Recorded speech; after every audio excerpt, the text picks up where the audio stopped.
Таны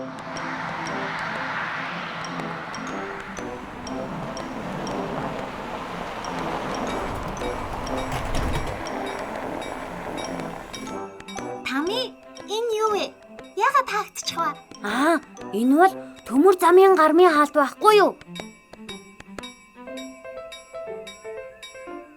Манай машиныг битгий яваарай. Галт тэрэг ирж байна шүү гэж анхааруулаад таагдж байгаа юм. Хөөх, тийм үү? Хэрвээ мэдэхгүй гарчих юм бол их аюултай байх нэ. Тэгэлгүй яах вэ?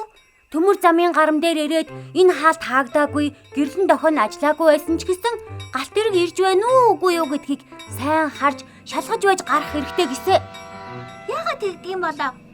Яагаад гэвэл галт тэрэг маш хурдтай явдаг болохоор гинэт зогсож чадахгүй их хол зам туулж байж зогсдог гэж ааман хэлсэн.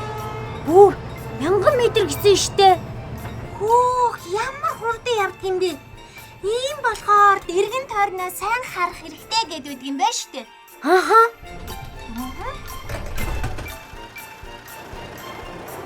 Төмөр замын гарам дээр зогс, хар, сонс гэсэн 3 үйлдэлийг заавал хийж хэвшээрэй.